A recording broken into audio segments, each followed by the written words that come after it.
Hello नमस्कार, स्वागत है आपका शिक्षा प्लैनेट में। तो फ्रेंड्स, आज आपकी क्लास लाइव ना होकर के रिकॉर्डेड हो रही है बिकॉज हमारे यहाँ जो वाईफाई था उसका इंटरनेट नहीं है, यानी कि कुछ टेक्निकल प्रॉब्लम आ जाने के कारण इंटरनेट की सुविधा आज के लिए बंद हो गई थी। तो आपकी सुबह वाली क्लास भी नहीं हुई थी और आज मैंने सोचा कि आपके लिए क्लास देना अति आवश्यक है क्योंकि कल आपका एग्जाम है। तो काफी साथी मैसेज भी कर रहे थे कि सर सुबह क्लास नहीं हो रही है और शाम को होगी कि नहीं होगी। तो आपके लिए लाइव क्लास ना होकर के रिकॉर्डेड क्लास होने वाली है। अब देखिए, मैं आपको बता दूं, अब आपके एग्जाम में कुछ ही घंटे का समय बचा हुआ है। तो सभी साथी अच्छे से ध्यानपूर्वक अपना ख्याल रखिएगा और आपको क्या करना है, सफर में अच्छे से अपने आप को लेकर के चलना है, खाना खाना है अच्छे से और आपको कहीं रहने की उत्तम व्यवस्था ढूंढ लेनी है। ठीक है, कई साथी सफर में होंगे, कई साथी घर से निकलने वाले होंगे, तो सभी साथी अच्छे से जाइएगा। आज हम आपकी क्लास जो रखने वाले हैं, आपकी रिकॉर्डेड क्लास रहेगी। जल्दी हम क्वेश्चनों को कवर करेंगे। जो हमारे 500 क्वेश्चन थे उसका आज लास्ट सेट है। तो चलिए आज के सेशन को स्टार्ट करते हैं, बिल्कुल आपका समय न बर्बाद करते हुए क्वेश्चन पर हम चलते हैं। पहला क्वेश्चन हमारा, कंपन कितने प्रकार का होता है? महत्वपूर्ण क्वेश्चन आपका। देखिए, कंपन आपका दो प्रकार का होता है, अनुप्रस्थ कंपन और आपका अनुदैर्ध्य कंपन। ठीक है, जो आपकी तरंगें होती हैं उन्हीं प्रकार से आपका जो कंपन रहता है। नेक्स्ट बात करेंगे, कंप विस्तार होने से तीव्रता पर क्या प्रभाव पड़ता है? देखिए, कंप विस्तार आपका रहेगा, तीव्रता पर क्या प्रभाव पड़ेगा? देखिए, आपका जो नाद की विशेषता होती है, नाद की तीन विशेषता होती हैं, तारता, तीव्रता और गुण। तारता आपकी आंदोलन संख्या आवृत्ति पर निर्भर करती है। जब आपकी तारता बढ़ेगी तो आपका आंदोलन संख्या बढ़ेगा, या फिर आपका आंदोलन संख्या बढ़ेगा तो तारता बढ़ेगी। उसी प्रकार से आपका कंप विस्तार या फिर आपका आघात शक्ति इसको कह सकते हैं, जब आपका कंप विस्तार बड़ा होगा तो तीव्रता भी आपकी बढ़ेगी। क्या होगा? आपका तीव्रता भी आपकी बढ़ेगी। ठीक है, चलिए नेक्स्ट क्वेश्चन पर बात करेंगे हम। 66 श्रुति किसने मानी है? महत्वपूर्ण क्वेश्चन आपका। देखिए, श्रुति आपके हर एक सप्तक में 22 मानी है, लेकिन आपके जो कोहल जी हैं, कोहल जी ने आपका 66 श्रुति मानी है। उन्होंने बोला है कि आपका जो सप्तक होता है, जो सप्तक होता है आपका 3 प्रकार का, यानी कि उन्होंने आपका तार सप्तक में और आपका मंद्र सप्तक में और मध्य सप्तक में 22 श्रुति मानी है। तो उन्होंने बोला है कि इन तीनों सप्तकों में 22 श्रुति है, इस हिसाब से आपकी 66 श्रुति हो जाती हैं। तो इनका क्या आंसर है आपका? कोहल जी ने 66 श्रुति मानी है। भरत की सारणा पद्धति में तारों को कितनी बार उतारा गया था? देखिए, जो भरत जी की सारणा प्रक्रिया हुई थी उसमें तारों को आपका कितनी बार उतारा था? 4 बार उतारा था। प्रथम सारणा, द्वितीय सारणा, तृतीय सारणा और आपकी चौथी सारणा, 4 सारणा हुई थी। अब यहाँ से आपका क्वेश्चन बन सकता है कि किस सारणा में कितने स्वर और श्रुति प्राप्त होती है। तो इस पर हम आपका पिछली क्लासेस में चर्चा कर चुके हैं। श्रुतियों की निम्न में से कौन सी 5 जाति हैं? सभी साथी बताएंगे 5 जाति कौन सी रहने वाली है। देखिए, आपका दीप्ता, आयता, करुणा, मृदु और मध्य, ये आपकी 5 जातियां हैं। किसकी? आपकी, तो आपकी श्रुति की 5 जातियां रहने वाली हैं। सभी ये साथ याद कर लीजिएगा, दीप्ता, आयता, करुणा, मृदु, मध्य। ठीक है। पंडित अहोबल ने मेरु तथा गुड़ज के मध्य किस तार को रखा है, किस स्वर को रखा है? सॉरी, देखिए मैंने आपको एक फॉर्मूला बताया था कि आपको बीड़ा पर तारों को किस प्रकार से निकालना है। तो आपको देखिए, ऊपर 240 रखना है, नीचे जिस तार का निकालना है उसका रखना है, इनटू आपको 36 करना है। आपको गुड़ज से दूरी आ जाएगी। अब यहाँ से क्या पूछा है आपका? गुड़ज और मेरू के मध्य में तो आपका क्या रखा जाता है? तार सप्तक को। किसको रखा है? आपका तार सप्तक को यहाँ पर रखा है। सभी साथी साथ ही साथ कमेंट करते हुए चलेंगे, मूर्छनाएं कितने प्रकार की मानी गई हैं? देखिए, मूर्छनाएं आपकी कितने प्रकार की रहती हैं, सभी साथी बताएंगे। तो मूर्छनाएं आपकी 4 प्रकार की रहती हैं। हर एक विद्वान ने आपकी मूर्छनाएं कितनी मानी है? तो मूर्छनाएं आपकी 4 मानी है। नाम अलग अलग हो सकते हैं लेकिन आपके प्रकार मूर्छनाओं के 4 ही हैं। मूर्छना आपकी टोटल कितनी होती है? तो 21 मूर्छनाएं होती हैं। प्रत्येक ग्राम में आपकी 7 मूर्छनाएं होती हैं। इसी प्रकार से आपके तीनों ग्रामों में टोटल 21 मूर्छनाएं निकलती हैं। ठीक है। नेक्स्ट, जिस स्वर पर जाति गायन के मध्य भाग की समाप्ति होती है वह स्वर क्या कहलाता है? देखिए, आपका जो जाति गायन था, भरत जी ने दिया था। तो जाति गायन आपका उसके लक्षण कितने माने गए थे? उसके लक्षण आपके भरत जी ने दिए थे 10। उन्हीं 10 लक्षणों में से आपका एक रहने वाला है अपन्यास। क्या आपका? अपन्यास। जो आपका अपन्यास है इसमें आपका मध्य भाग की समाप्ति आपकी अपन्यास के साथ होती है। तो इसका राइट आंसर रहेगा जो आपका न्यास रहेगा, इसमें क्या होगा? इसमें आपका जाति का पूर्ण आपका समापन होगा। क्या होगा? आपका पूर्ण समापन रहेगा। अंश क्या होता है आपका? इसको आपका बादी या आपका क्या कहते हैं? बादी और आपका मूल स्वर, प्राण स्वर, आपका अंश स्वर को ही बोला जाता है। चलिए नेक्स्ट हम बात करते हैं आपका, आधुनिक विद्वानों ने कौन से दो रस नए माने हैं। आधुनिक विद्वानों ने कौन से दो नए रस माने हैं, सभी साथी बताएंगे। देखिए रसों की संख्या आपकी 9 थी, कितनी थी आपकी 9 थी आधुनिक समय में, लेकिन इसमें दो और आपकी ऐड कर दिए गए, इससे आपकी संख्या हो जाती है 11। देखिए दो और कौन से ऐड किए गए थे, आपका भक्ति और वात्सल्य। भक्ति यानी कि भगवान के प्रति, वात्सल्य अपने बच्चों के लिए। तो आपको भक्ति और वात्सल्य दो रसों को आपका और आधुनिक समय में जोड़ दिया गया था। शांत रस का स्थायी भाव क्या है, रसों से क्वेश्चन बन सकता है, तो सभी साथी आपका आंसर देने वाले हैं। शांत रस का स्थायी भाव क्या है, तो शांत रस का स्थायी भाव है आपका निर्वेद। क्या रहने वाला है आपका महत्वपूर्ण क्वेश्चन है आपका निर्वेद। चलिए, किस रस को रस राजा के नाम से जाना जाता है, ये क्वेश्चन आपका पूछा गया है। यह क्वेश्चन आपका पूछा गया है, किस रस को रस राजा के नाम से जाना जाता है। देखिए आपका जो श्रृंगार रस है, श्रृंगार रस को आपका रस राजा के नाम से जाना जाता है। श्रृंगार रस का स्थायी भाव क्या होता है, प्रेम या रति होता है। इसके दो आपके प्रकार होते हैं, संयोग श्रृंगार और वियोग श्रृंगार। क्या होता है आपका संयोग श्रृंगार और आपका वियोग श्रृंगार। वियोग श्रृंगार आपके दो प्रकार के श्रृंगार रस होते हैं, यानी कि इनके दो प्रकार होते हैं, सभी साथी यहाँ पर बताएंगे। ठीक है, साथ साथ सभी साथी कमेंट करते हुए चलना, जैसे आपको क्वेश्चन रिपीटेड हो और क्वेश्चन आपके माइंड में छपे। केवाड़ प्रबंध को आधुनिक समय में किस नाम से जाना जाता है, जो आपका केवाड़ प्रबंध है इसको आज के समय में किस नाम से जाना जाता है। देखिए आपका जो त्रिवट है, क्या आपका जो त्रिवट है आपका, या केवाड़ प्रबंध के नाम से जाना जाता है, सभी साथी कमेंट करके बताएंगे। त्रिवट में आपके 3 अंग जो होते हैं वो कौन कौन से रहते हैं, नाम से पता लग रहा है त्रिवट यानी कि इसमें 3 रहेंगे, तो कौन कौन से रहेंगे सभी साथी कमेंट करके बताएंगे। नेक्स्ट हमारा, सामवेद का उपवेद किसे कहा गया है, महत्वपूर्ण क्वेश्चन आपका।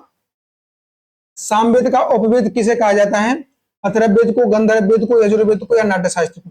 देखिए आपका जो गंधर्व वेद है, क्या आपका जो गंधर्व वेद है, महत्वपूर्ण आपको क्वेश्चन रहेगा, गंधर्व वेद है आपका क्या कहलाता है, यह सामवेद का उपवेद है। जो आपका नाट्य शास्त्र है इसे आपका 5वां वेद कहते हैं। क्या कहते हैं आपका 5वां वेद इसको बोला जाता है। क्या बोला जाता है आपका 5वां वेद। चलिए नेक्स्ट हम बात करते हैं आपका, राग रागनी पद्धति में कितने मुख्य राग माने गए हैं। देखिए आपकी जो राग रागनी पद्धति थी इसके 4 महत्वपूर्ण मत थे। कितने थे आपके 4, कृष्ण मत, कलिनाथ मत, भरत मत, हनुमान मत। लेकिन यहाँ पर पूछा गया है कि मुख्य राग कौन कितने थे, तो आपके 6 मुख्य राग माने गए हैं आपके राग रागनी पद्धति में। ठीक है, राग वर्गीकरण की किस पद्धति की तुलना परिवार से की जा सकती है, तो राग वर्गीकरण की किस पद्धति की तुलना परिवार से की जा सकती है। इसमें आपका जो परिवार से तुलना की जा सकती है आपकी राग रागनी वर्गीकरण की, किसकी, राग रागनी जो वर्गीकरण है आपका, इसकी परिवार से तुलना हम कर सकते हैं। चलिए, संगीत रत्नाकर में 5 गीतियों में कितने ग्राम रागों को रखा गया है, सभी साथी बताएंगे। ये संगीत रत्नाकर में 5 गीतियों में कितने ग्राम रागों को रखा गया है। देखिए आपकी 5 गीतियों में 30 ग्राम राग थे। कितने थे आपके 30 ग्राम राग थे। 5 गीतियां कौन कौन सी थी ये भी आपको बताना है, सभी साथी बताएंगे। 5 गीतियां कौन कौन सी थी, शुद्धा, भिन्ना, गौरी, बेसरा, साधारणी। ये आपको मैंने बताया था जब मैंने आपको यूनिट वाइज चीजें करवाई थी, तो उसमें राग वर्गीकरण था, एक राग वर्गीकरण में हम इनको कंप्लीट पढ़ चुके हैं। तो मैं आपसे बोल रहा हूं कि आपको जो हमारा यूनिट वाइज चीजें हमने करवाई थी आपको, उसकी पीडीएफ टेलीग्राम पर डाल दी गई है। एक बार आप उन पीडीएफ को डाउनलोड कीजिएगा और उनको बस 1 से 2 बार उनको पढ़ लीजिएगा, क्योंकि आपके लिए वहां से सारी की सारी चीजें आने वाली हैं और आपको ज्यादा समय भी नहीं लगेगा, 2 से 3 घंटे का आपका समय लगेगा, आप उनको रिविजन कर लेंगे। आप कहीं पर भी हो, शाम के टाइम पर आप बैठिएगा, 2 से 3 घंटे निकालिएगा और उन सभी यूनिट वाइज जो चीजें हमने करवाई थी उनको पढ़ लेना, मात्र पढ़ लेना 2 से 3 बार, आपका सुबह बेड़ा पार हो जाएगा। रागांग पद्धति का जनक किसे कहा जाता है। देखिए रागांग पद्धति का जनक किसे कहते हैं, पंडित नारायण मौरेश्वर खरे को। किसको, आपका मौरेश्वर खरे जी को। यह पिछली बार क्वेश्चन आया था। राजा भैया पूंछ वाले किस घराने से हैं, महत्वपूर्ण क्वेश्चन आपका, क्योंकि आपका राजा भैया पूंछ वाले हैं या किस घराने से हैं, तो ग्वालियर घराने से हैं। प्रथम क्या था, प्रथम माधव संगीत महाविद्यालय के प्रिंसिपल थे, संगीत महाविद्यालय के प्रिंसिपल थे। कौन थे आपके, संगीत महाविद्यालय के प्रिंसिपल थे, पहले प्रिंसिपल बने थे आपके। चलिए नेक्स्ट, तानरस खां किस घराने से जुड़े हैं, तानरस खां किस घराने से जुड़े हैं, महत्वपूर्ण क्वेश्चन है आपका। तानरस खां किस घराने से जुड़े हैं, तो देखिए आप सभी को पता ही होगा तानरस खां आपके किस घराने से हैं, तो आप रहने वाले हैं किस घराने से, आपके दिल्ली घराने से। महत्वपूर्ण क्वेश्चन है, सभी साथी बताएं किस घराने से, आपको दिल्ली घराने से। नेक्स्ट बात करेंगे, केसरबाई केरकर, केसरबाई केरकर किस घराने से हैं, ग्वालियर, लखनऊ, आगरा, जयपुर। तो केसरबाई केरकर आपकी किस घराने से हैं, तो महत्वपूर्ण क्वेश्चन आपका जयपुर घराने से। केसरबाई केरकर किस घराने की है, तो आपकी जयपुर घराने की। सभी साथी बताएंगे, साथ ही साथ कमेंट करते हुए चलना है आपको। पंडित भीमसेन जोशी का घराना कौन सा है, पंडित भीमसेन जोशी का घराना कौन सा है, सभी साथी कमेंट करके बताएंगे। देखिए भीमसेन जोशी आपका किराने घराने से है। किराने घराने के संस्थापक कौन है, और हम संस्थापक की बात करें आपसे, संस्थापक कौन है आपका, अब्दुल करीम खां। कौन है आपका, अब्दुल करीम खां। महत्वपूर्ण क्वेश्चन बनेगा आपका, सभी साथी बताएंगे। चलिए नेक्स्ट हम बात करते हैं आपका, तत्घन अवनद सुसर वाद्यों को भरत ने क्या संज्ञा दी है, यानी कि भरत जी ने वाद्यों को क्या नाम दिया है, तो आप सभी को पता है। देखिए नाट्य शास्त्र से क्वेश्चन बनेगा आपका, क्या बोला है, आतोद, नाट्य शास्त्र, संगीत रत्नाकर और बृहदेशी, इन तीनों ग्रंथों से आपका क्वेश्चन बनेगा 100% आपका। 4 से 5 क्वेश्चन तीनों ग्रंथों से आने वाला है। नल तरंग किस श्रेणी का वाद्य है, नल तरंग किस श्रेणी का वाद्य है, देखिए नल तरंग आपका घन वाद्य है, नल तरंग, जल तरंग, मंजीरा, ये आपके क्या है, ये सभी के सभी आपके घन वाद्य है। क्या रहने वाले हैं आपके, घन वाद्य। नागस्वरम वाद्य किस श्रेणी का वाद्य है, सभी साथी बताएंगे। नागस्वरम वाद्य किस श्रेणी का वाद्य, तत्व है, घन है, सुसर है, अवनद्य है। देखिए आपको जो नागस्वरम वाद्य है या किस प्रकार का वाद्य है, एक बार सभी साथी कमेंट करके बताएंगे। तो आपका क्या है, सुसर वाद्य। देखिए आपका जो नागस्वरम है या बांसुरी के समान होता है, क्या होता है आपका, बांसुरी जैसा होता है। कैसा होता है आपका, तो सभी साथियों को पता होना चाहिए। चलिए नेक्स्ट, तबले के मुख्य कितने वर्ण माने गए हैं। देखिए तबले के आपके जो वर्ण हैं कितने माने गए हैं, तो आपके 10 वर्ण होते हैं। तबले में कितने वर्ण होते हैं, तबले में आपके 10 वर्ण होते हैं। अगर हम एक बार बात करेंगे आपका पखावज में, सभी साथी बताएंगे पखावज में कितने वर्ण होते हैं, कमेंट करके बताएंगे। मैंने आपको इसके बारे में अच्छी से डिटेल में बताया था। देखिए आपका जो 10 वर्ण होते हैं, आपका दाएं हाथ से, बाएं हाथ से और दोनों हाथों से आपकी बजाई जाती हैं। यानी कि आपका जो 10 वर्ण है, एक आपका 6 दाएं हाथ से, 4 बाएं हाथ से और 2 आपके दोनों हाथों से मिलकर के बनाए जाते हैं, दिन दा। ठीक है। 15 मात्रा की निम्न में से कौन सी ताल है, सभी साथी बताएंगे 15 मात्रा की कौन सी ताल है, गणेश ताल, जंप ताल, रुद्र ताल या फिर आपका बसंत ताल। तो 15 मात्रा की निम्न में से कौन सी ताल है, महत्वपूर्ण क्वेश्चन आपका, कौन सी ताल है आपकी। देखिए आपकी गज झंपा ताल 15 मात्रा की ताल है। अगर हम बात करें गणेश ताल की, तो ये आपकी 21 मात्रा की है। कितनी मात्रा की आपकी, 21 मात्रा की है। अगर यहीं पर हम बात करते हैं आपका रुद्र ताल के बारे में, देखिए रुद्र ताल आपकी 11 मात्रा की है। बसंत ताल आपकी 9 मात्रा की है। कितनी की आपकी, 9 मात्रा की। तो ये भी क्वेश्चन आपका बन सकता है। चलिए, अनूप संगीत रत्नाकर के लेखक कौन है, अनूप संगीत रत्नाकर। मैं आपको बता दूं, जब भी आपको अनूप शब्द मिले, क्या मिले आपको, अनूप शब्द, तो अनूप आपका हमेशा भाववट को आएगा। किसके साथ आएगा, भाववट के साथ आएगा। अनूप, अनूप किसके साथ आएगा आपका, तो अनूप आपका हमेशा भाववटी जी के साथ आएगा। तो इसका राइट आंसर क्या रहने वाला है आपका, अनूप। जो अनूप संगीत रत्नाकर के लेखक कौन है, भाववटी जी। ठीक है। चलिए नेक्स्ट, संगीत सुधाकर के लेखक कौन है, महत्वपूर्ण क्वेश्चन है आपका। संगीत सुधाकर, ये मैंने आपको बताया था कल। आपका जो संगीत सुधाकर बुक है, या किस ग्रंथ की टीका है, सभी साथ बताएंगे किस ग्रंथ की टीका है।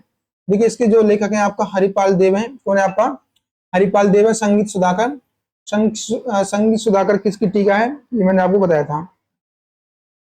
श्री रंजनी दक्षिण को उत्तरी संगीत में क्या कहते हैं, श्री रंजनी, आपको श्री रंजनी को उत्तरी संगीत में क्या कहते हैं, सभी साथी कमेंट करके बताएंगे। भाग्यश्री, रागश्री, जय जयवंती। श्री रंजनी को आपका उत्तरी संगीत में क्या बोलते हैं? तो देखिए आपका जो श्री रंजनी है इसको आपको क्या बोलते हैं? बागेश्वरी। महत्वपूर्ण क्वेश्चन आपका, क्या बोला जाता है श्री रंजनी को? आपका बागेश्वरी। चलिए नेक्स्ट, स्टाप स्वरलिपि पद्धति में स्वरों को किस चिन्ह से दर्शाते हैं? महत्वपूर्ण क्वेश्चन है आपका, स्टाप स्वरलिपि पद्धति में स्वरों को किस चिन्ह से दर्शाते हैं? देखिए आपने जब मैंने बताया था इस प्रकार की आपको 11 लाइनें मिलती हैं। देखिए आपका इस प्रकार से जो स्वर चलते हैं आपका, एक आपका गोला इस प्रकार से रहता है, एक गोला आपका इस प्रकार से रहता है, एक आपका लाइन के ऊपर और एक लाइन के बीच में, तो आपका शून्य से दर्शाते हैं। किससे? आपका शून्य से, यानी कि आपका इस प्रकार से गोला। ठीक है।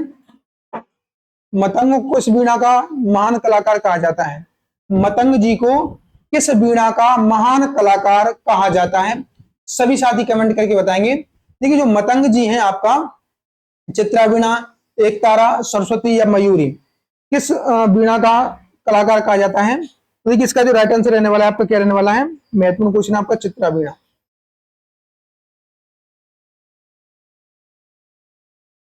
ठीक है। सिंह भूपाल ने संगीत रत्नाकर की टीका किस नाम से की है? सिंह भूपाल जी ने संगीत रत्नाकर की टीका किस नाम से की है? सभी साथी बताएंगे इसका राइट आंसर क्या रहने वाला है? महत्वपूर्ण क्वेश्चन है आपका। देखिए आपका राग तरंगिणी, सुधाकर, रत्न, समूह, संगीत सागर, तो इसका राइट आंसर क्या रहने वाला आपका? देखिए सुधाकर। किस नाम से की आपकी? सुधाकर के नाम से। पद्मश्री रामचंद्र मलिक का घराना कौन सा है? तो ये महत्वपूर्ण क्वेश्चन है आपका, आप डबल स्टार लगा लीजिएगा। यह क्वेश्चन आपका आने वाला है, रामचंद्र मलिक जी का घराना कौन सा है? जयपुर, मलिक, घराना, बनारस। देखिए इनका घराना कौन सा है आपका? देखिए इनका घराना है आपका अमता, अमता घराना। कौन सा घराना है आपका? अमता घराना। तो यहाँ पर आपको ऑप्शन में नहीं है, इसलिए आप लिख लीजिएगा अमता घराना। किस घराने से थे रामचंद्र मलिक जी? अमता घराने से थे। आपका ये द्रौपदी के लिए फेमस थे। किसके लिए? आपका द्रौपदी के लिए फेमस थे। चलिए नेक्स्ट, संगीत संघ नामक संगीत विद्यालय की स्थापना किसने की थी? संगीत संघ, संगीत संघ नामक संगीत विद्यालय की स्थापना किसने की थी? विद्याधर माधवाचार्य जी ने, गोपेश्वर बंदोपाध्याय जी ने, हरशंकर झा जी ने, आचार्य बृहस्पति जी ने। तो सभी साथी बताएंगे इसका राइट आंसर क्या रहने वाला है?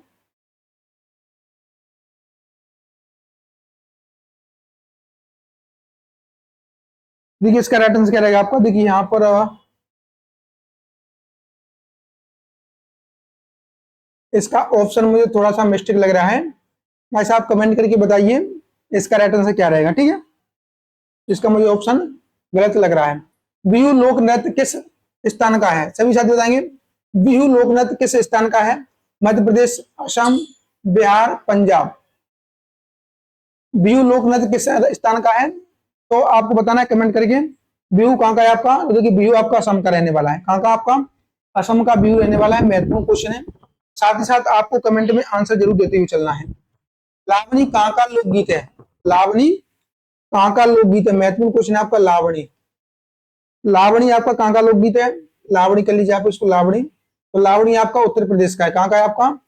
उत्तर प्रदेश का लोकगीत है आपका लावणी। चलिए,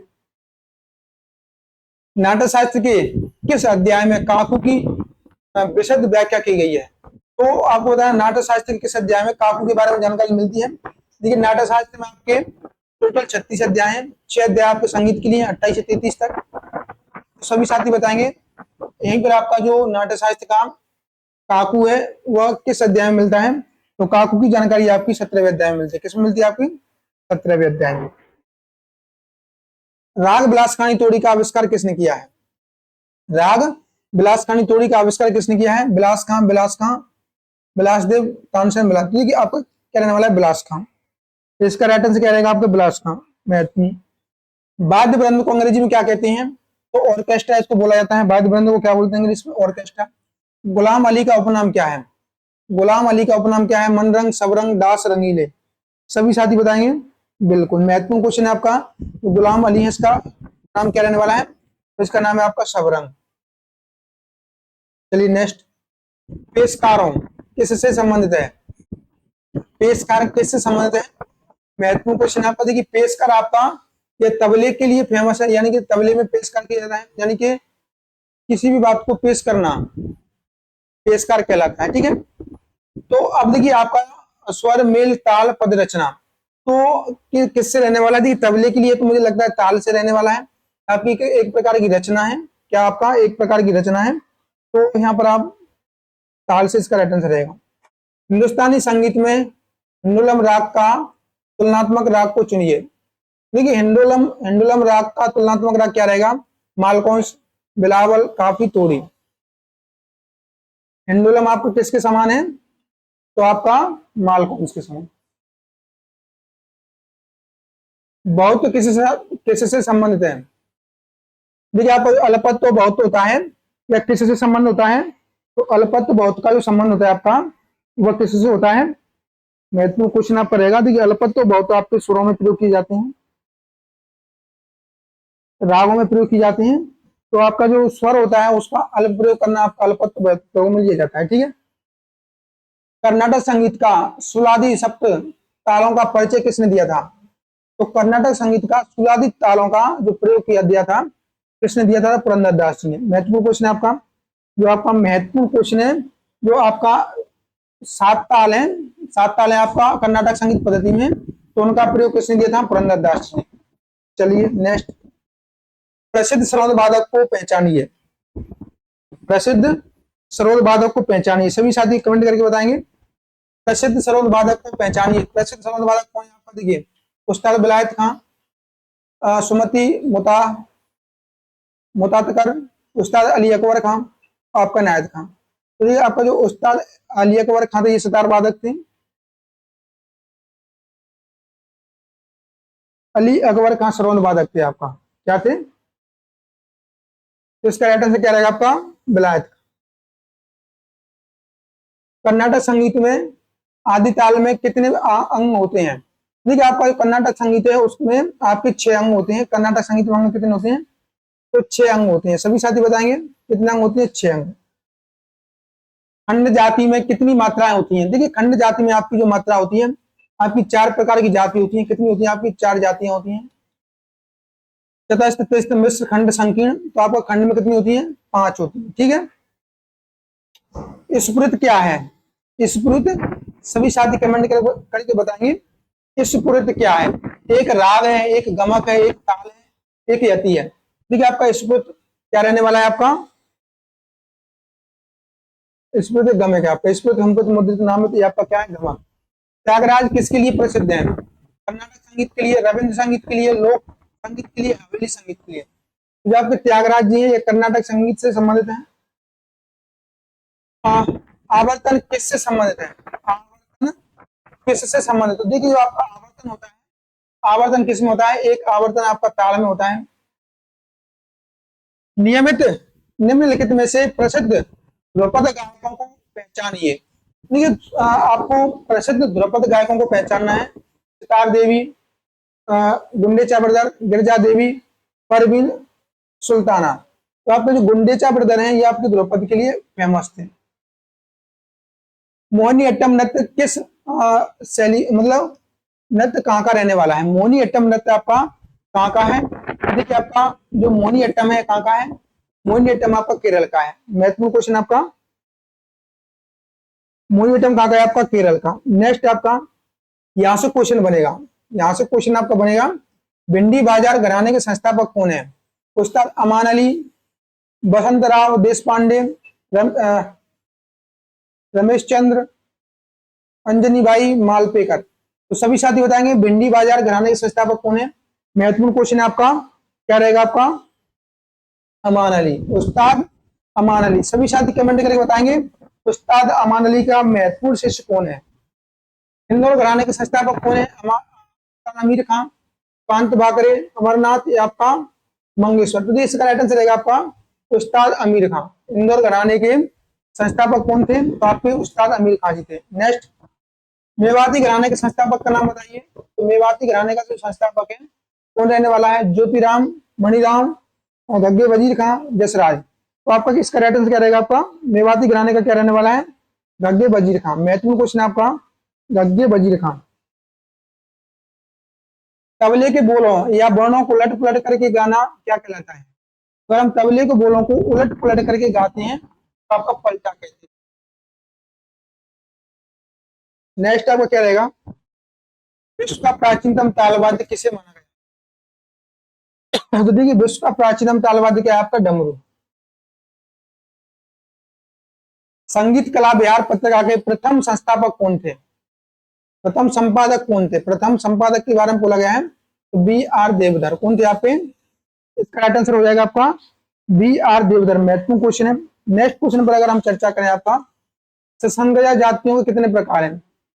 सभी साथी कमेंट करते हुए चलिएगा। कल आपका पेपर है, अच्छे से हम आपको जल्दी जल्दी में ये सारे क्वेश्चन करा रहे हैं क्योंकि आज आपके इंटरनेट ना होने की वजह से आपकी जो क्लासेस थी रिकॉर्डेड हो रही है। बहुत सारी हम आज बातें करना चाहते थे लेकिन अब क्या कर सकते हैं, बहुत भयंकर वर्षा हो रही है हमारे यहाँ। संसर्ग जाति आपका क्या रहने वाला है? क्या है आपका 11। तो संसर्ग जाति होती है इन्हीं को आपका विकृत जाति कहते हैं। क्या आपका? विकृत जाति इनको बोला जाता है। ठीक है।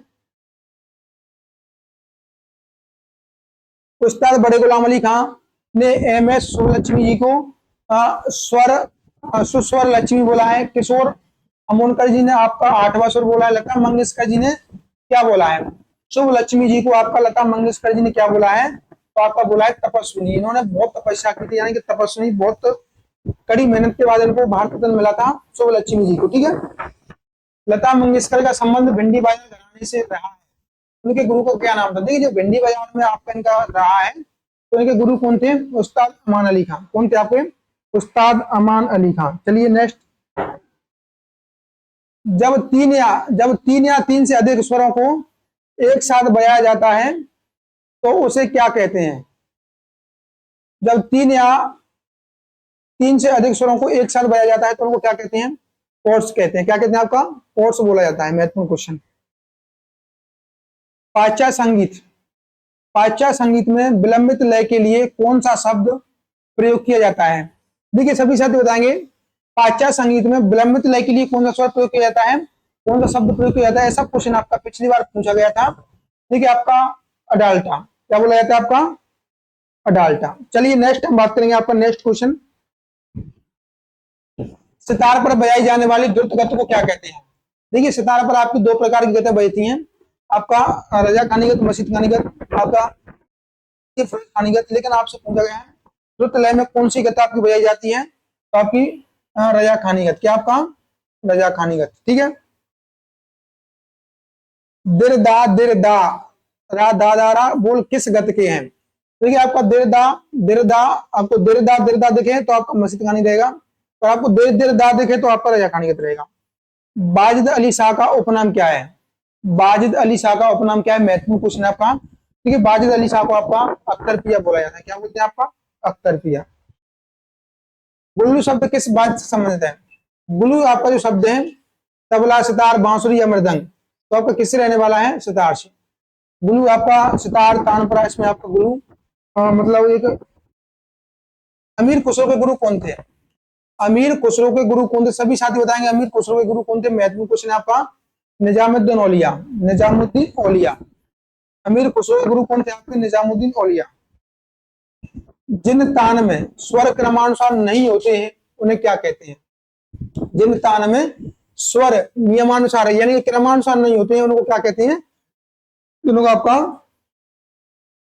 क्या बोला जाता है? सभी साथी कमेंट करके बताएंगे। तो आपका कूट तान या फिर वक्र तान, इसी को आपका वक्र तान भी कहते हैं। ठीक है।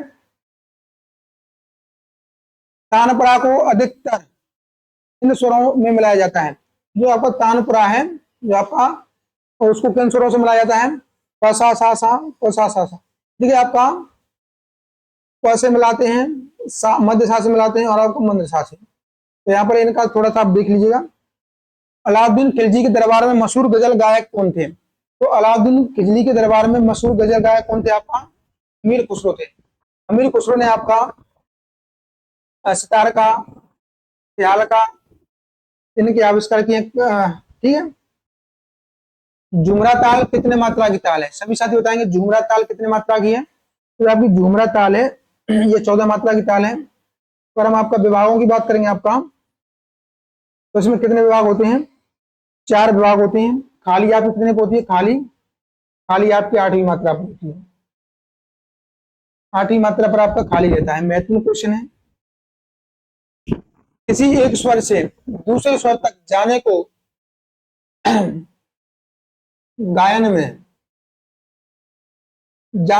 में मीड़ कहते हैं, तो वाद्य में उसको क्या बोलते हैं? देखिए, जब आपका गायन में मीड़ बोला जाता है, उसको वादन में सूत बोला जाता है। क्या बोला जाता है? आपका सूत। आपका सत्य भी कहते हैं, सूत बोला जाता है आपका गायन वादन में। दिल्ली बाज को क्या कहते हैं? दिल्ली बाज को क्या कहते हैं? झाला, ठाठ गत, मस्जिद खानी गत। ये आपको दिल्ली बाज है, इसको आपको क्या बोलते हैं? दिल्ली बाज को आपका मस्जिद खानी गत कहते हैं। क्या कहते हैं? आपका मस्जिद खानी गत कहते हैं। इसी को आपका पश्चिमी बाज भी बोला जाता है। क्या आपका? पश्चिमी बाज। इसी को आपका पश्चिमी बाज भी कहते हैं। रजाखानी गत बाज को क्या कहते हैं? रजाखानी गत जो आपका रहने वाला है उसको क्या कहते हैं? देखिए, रजाखानी गत को आपका लखनऊ बाज कहते हैं। इसको आपका पूर्वी बाज कहते हैं। क्या कहते हैं? आपका पूर्वी बाज। महत्वपूर्ण क्वेश्चन है, सभी साथी बताएंगे। क्या बोला जाता है? आपका पूर्वी बाज। चलिए नेक्स्ट। तबले के ठेका सुनकर हम पहचानते हैं, तो तबले का ठेका सुनकर के हम किसको पहचानते हैं? ताल को पहचानते हैं। किसको पहचाना जाता है? आपका ताल को पहचाना जाता है। कौन सा स्वर किसी राग में विवादी नहीं हो सकता? देखिए, आपका जो सा है ये किसी भी राग में विवादी नहीं हो सकता, यानी कि आपका सा किसी राग में वर्जित नहीं होता है, तो आपका विवादी भी नहीं हो सकता, क्योंकि आपका विवादी स्वर वही होता है जिसका प्रयोग राग में नहीं किया जाता है। निम्न में से कौन सा स्वर किसी भी राग में वादी नहीं हो सकता? विवादी के बाद आपका वादी है, तो कोमल निषाद। कोमल नहीं आपका कभी भी वादी स्वर नहीं होता है। चलिए नेक्स्ट। लखन गीत का लक्षण गीत। तो लक्षण गीत है आपका। लक्षण गीत का क्या उद्देश्य है? राग का परिचय कराना, लोकगीत सिखाना, स्थाई की स्वरलिपि बताना, ताल का प्रकाश बताना, प्रकार बताना। देखिए, आपका जो लक्षण गीत होते हैं राग का परिचय कराते हैं। क्या कराते हैं? आपका राग का परिचय। महत्वपूर्ण क्वेश्चन है। चलिए महत्वपूर्ण क्वेश्चन आगे बात करते हैं। नेक्स्ट। हाथी दांत के छोटे छोटे टुकड़े तानपुरे की सभी तारों में ब्रज और कील के मध्य कराए जाते हैं, उसे कहते हैं गुल ब्रिज मनका। देखिए, आपके हाथी दांत के छोटे छोटे टुकड़े तानपुरे की सभी तारों में ब्रज और कील के मध्य में पुरोए जाते हैं, उनको आप मनका कहते हैं। तो मैंने आपको बताया था मनका आपका कहाँ रहता है? तो ब्रज और कील के मध्य में आपका इस प्रकार का रहता है, जो कि आपका महीन तारों को मतलब थोड़ा सा भी मिलाने के लिए आपका मनका का प्रयोग किया जाता है। निम्नलिखित में से कौन सा अलंकार से आरोहण में निम्नलिखित नोट्स का उदाहरण है? देखिए, अलंकार बताना है आपको। अलंकार आरोहण में आपको अलंकार बताना है। तो आरोहण में अलंकार कौन सा रहेगा आपका? सभी साथी एक बार बताएंगे। देखिए, आपका धापामा पामागा। आरोहण में बताना आपका बढ़ता हुआ क्रम। तो धा पा मा क्या है आपका? अवरोह। आगे हम बात करेंगे प ध नी सा। इसका राइट आंसर क्या रहेगा आपका? ऑप्शन नंबर आपका 3 इसका राइट आंसर रहने वाला है। प ध नी दशा। ये आपका क्या रहेगा? अलंकार रहेगा। क्या रहेगा आपका? अलंकार। महत्वपूर्ण आपका अलंकार है। उस्ताद बड़े गुलाम अली खां के निम्नलिखित एल्बमों में से किसमें तोड़ी, पीलू और भैरवी रागों पर आधारित 3 रिकॉर्डिंग है? देखिए, गोल्डन हेरिटेज, हिंदुस्तानी क्लासिकल्स, महफिल। तो आपका जो महफिल है, क्या है आपका जो महफिल है आपका क्या रहने वाला? उस्ताद बड़े गुलाम अली खां की रिकॉर्डिंग है। ठीक है। संयुक्त राष्ट्र महासभा में पंडित रविशंकर ने किसके साथ सांकेतिक मुठभेड़ में पूर्व का परमेश मिलन करते हुए युगल गीत प्रस्तुत किया था? देखिए, आपका क्या रहेगा? अयूदी, मैनुएल, जॉर्ज हैरिसन। तो आपको बताना है रविशंकर जी के बारे में, आपको बताना है। महत्वपूर्ण क्वेश्चन है आपका। बिल्कुल, क्या रहेगा इसका आंसर? अवधि, मैनुएल। 3 ताल की बिट्स की संख्या कितनी है? देखिए, ये क्वेश्चन आपका पूछा गया है, ये आपका एमपी टेट में आया हुआ क्वेश्चन है। तो ये भी क्वेश्चन आपका एमपी टेट में पूछा गया है। एमपी टेट में देखिए, आप देख सकते हैं एमपी टेट का क्वेश्चन है। मैं आपको इसलिए लेकर के आया था कि आपको जो लेटेस्ट में एग्जाम हुए थोड़ा सा उनका भी क्वेश्चन एक दो लेकर के आया जाए। 3 ताल में बिट्स की संख्या कितनी होती है? तो आप सभी को पता है 3 ताल में आपकी जो मात्रा होती है कितनी होती है? 16 मात्रा। निम्नलिखित में से किसका पैटर्न 5 मात्रा मुखड़ा के साथ है और इसमें बार बार 8 मात्रा स्टोक अनुक्रम होता है। दया खानीगत, मस्जिद खानीगत, द्रुपद, धमार। तो इसका राइट आंसर क्या रहेगा आपका? महत्वपूर्ण क्वेश्चन आपका मस्जिद खानीगत। 5 मात्रा का मुखड़ा किसमें होता है आपका? मस्जिद खानीगत में होता है। चल ठीक है। भारतीय राग ओड़व निम्नलिखित में से किस पश्चिमी राग के समान है? देखिए जो आपका ओड़व है, ओड़व कर लीजिए आप इसको। ओड़व, ओड़व में आपका 5 स्वर प्रयोग किए जाते हैं। 5 स्वर, इसको क्या बोलेंगे आपका? पेंटाटोनिक। 6 स्वर वाला हेक्साटोनिक, आपका हेप्टाटोनिक 7 स्वर वाला होता है, 7 स्वर वाला। आपका ऑक्टेव, ऑक्टेव आपका होता है सप्तक। एल्बम बड़े गुलाम अली खान डूमरेस की विशेषता क्या है? तो जो बड़े गुलाम अली खान की एल्बम थी डूमरेस, इसकी क्या विशेषता है? इसमें आपका, इसमें उस्ताद की केवल ठुमरी है। देखिए इसमें आपका उस्ताद की केवल ठुमरियों का जिक्र था। बड़े गुलाम अली खान की ठुमरियों का इसमें जिक्र था। इसमें आपकी कितनी ठुमरी थी? तो आपकी महत्वपूर्ण आपका यहाँ पर रहने वाला है 11 ठुमरियों का इसमें जिक्र था। 11 ठुमरी थी। कितनी थी आपकी? 11 ठुमरी थी। चलिए नेक्स्ट। निम्नलिखित में से नोट्स का कौन सा सेट अवरोही क्रम में लिखा गया है? अवरोही क्रम में कौन सा सेट है आपका? अवरोही मतलब आपको पता होगा। देखिए धा पा मा पा धा, रे गा मा, पा धा नी, ये क्या है? तीनों आपके आरोही। अगर हम बात करेंगे अवरोही की क्या है, तो आपका अवरोही इस प्रकार से। चलिए नेक्स्ट। पंडित भातखंडे द्वारा रागों को धातुस धाटस में वर्गीकृत करके करने के अनुसार निम्नलिखित में से कौन सा थाट का नाम नहीं है? तो आपको बता दें कि थाट का नाम इनमें से कौन सा नहीं है? मारवा, तोड़ी, बिलावल, ये तीनों थाट है। आपका खंडार थाट नहीं है। क्वेश्चन पूछे हुए क्वेश्चन है आपका। देखिए निम्नलिखित में से एम द्वारा दर्शाया गया है, एम द्वारा आपका किसको दर्शाया जाता है? सभी साथी बताएंगे एम द्वारा आपका किसको दर्शाया जाता है? देखिए आपका कोमल मध्यम, तीव्र मध्यम। तो आपका जो एम द्वारा दर्शाया जाता है तीव्र मध्यम को, किसको? तीव्र मध्यम को दर्शाया जाता है एम द्वारा। 4 स्वरों के सेट में प्रथम स्थान पर कौन सा स्वर आता है? देखिए 4 स्वरों के सेट में प्रथम स्थान पर कौन सा स्वर आता है? अब देखिए ये क्या आपका कहने वाला है, मैं आपको बता दूं। इस स्वर इसके बाद, स्वर इसके पहले, स्वर इसके पहले 2 स्थानों पर, स्थानों से पहले। देखिए स्वर इसके बाद आएगा, क्या आएगा आपका? देखिए जो आपका सा है आपका इस प्रकार से रहता है, क्या रहता है? इस प्रकार से खटका रहता है। देखिए आपको क्या लिखा जाता है? आपका रे सा नी सा। तो इसमें आपका बाद वाला स्वर होता है। क्या होता है इसके बाद वाला स्वर? सा के बाद नी। दादा ताल के सम और खाली की बिट्स है। दादा ताल में आपका सम और खाली कितनी मात्रा पर रहती है? देखिए दादा ताल में मात्रा कितनी होती है आपकी? तो 6 मात्रा होती है। अगर हम आपका विभाग की बात करेंगे तो 2 होता है, पहली और आपका चौथी मात्रा पर खाली होता है। 3-3 मात्रा के आपके विभाग रहते हैं। तो पहली और चौथी मात्रा पर आपका सम और खाली होता है। क्या होता है? सम और खाली। निम्नलिखित में से कौन सा सम वैदिक स्वर लौकिक स्वर धा के समान है? देखिए आपका वैदिक काल में, साम वैदिक काल में आपका जो स्वर धा है किसके समान है? प्रथम, पृष्ठ, मंद्र या चतुर्थ? महत्वपूर्ण क्वेश्चन आपका। किसके समान रहेगा? मंद्र के समान रहेगा। किसके समान रहेगा आपका? महत्वपूर्ण क्वेश्चन मंद्र के समान रहेगा। सभी साथी बताएंगे यस नो। नेक्स्ट। किस राग का संवादी स्वर ऋषभ है? किस राग का संवादी स्वर ऋषभ है? यमन, भैरव, काफी, भूपाली। देखिए आपका मैंने बताया था, तो आपका भैरव है। इसमें क्या होता है आपका? धारे, धारे इसका वादी संवादी होता है। तो ऋषभ आपका संवादी किसका रहेगा? भैरव का। किसका रहेगा आपका? भैरव का। चलिए नेक्स्ट। निम्नलिखित में से कौन सा एक महान नर्तक होने के साथ साथ उस्ताद फैयाज खान का शिष्य भी था? तो उस्ताद फैयाज खान का शिष्य कौन था आपका? भैया गणपत राव, शंभू महाराज, उस्ताद मियाँ खान, उस्ताद अब्दुल करीम खान। देखिए आपको जो शंभू महाराज थे या कौन थे आपके? उस्ताद फैयाज खान के शिष्य थे। महत्वपूर्ण क्वेश्चन है आपका। चलिए। किस राज्य का लोकगीत जोधा के नाम से लोकप्रिय है, जो भरत के पटियाला और करनाल शहरों की विशेषताओं से परिभाषित है? अब देखिए आपको यहाँ पर एक हिंट दे दिया है कि आपका इसमें क्या होता है? पटियाला और करनाल शहरों की विशेषताएं। तो पटियाला और करनाल कहाँ का है? आपका पंजाब में रहने वाला है। तो आपका बेदुआ, आपका जो जिदुआ आपका नृत्य है, लोकगीत, सॉरी लोकगीत आपका कहाँ का? पंजाब का। कौन सा तत्व संगीत को शोभित करता है?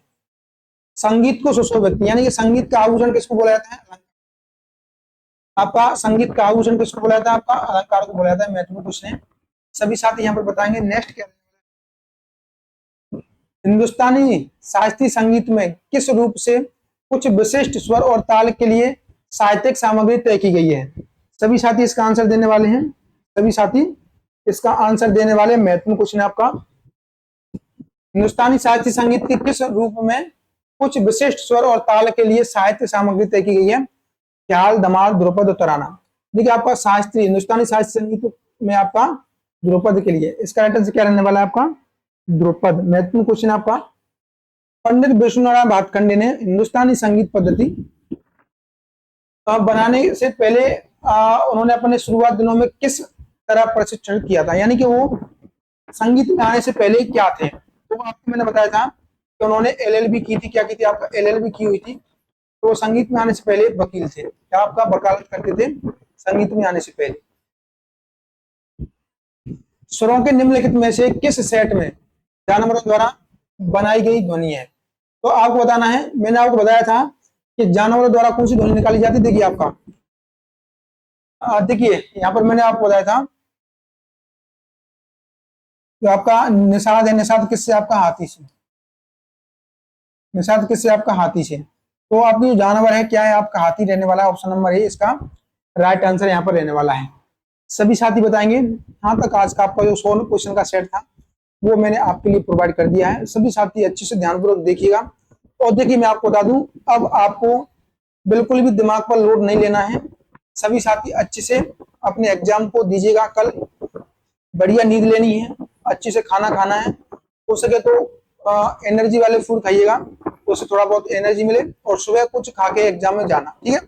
पेपर देने जब आप जाएं तो आप कुछ खा के जाना। और आपको विशेष ध्यान रखना है, अपने एडमिट कार्ड का कलर प्रिंट निकलवाना है। 2 आपको एडमिट कार्ड की कॉपी लेके जाना है। एक आईडी प्रूफ लेके जाना है ओरिजिनल वाला। सभी साथी अच्छे से पेपर देने जाइएगा। सभी को हार्दिक शुभकामनाएं। सभी के साथ हमारी आकांक्षा, हमारी भावनाएं जुड़ी हुई। कल आपका बेस्ट से बेस्ट आपका पेपर आने वाला है, यानी कि इतना बढ़िया पेपर आएगा कि आपको कोई भी दिक्कत नहीं आएगी, ठीक है? तो सभी साथियों को all the best, God bless you. अच्छे से पेपर को दे करके आइएगा, ठीक है? तो चलिए आज के सेशन में इतना रखते हैं। मिलते हैं कल आपके पेपर के बाद, शाम को लाइव आते हैं, आपका पेपर का डिस्कशन करते हैं, किस प्रकार से आपका पेपर आया था, क्या क्या चीज आपकी रहने वाली है, तो कंप्लीट कल चर्चा करेंगे। तब तक के लिए अपना ख्याल रखिएगा। जय हिंद।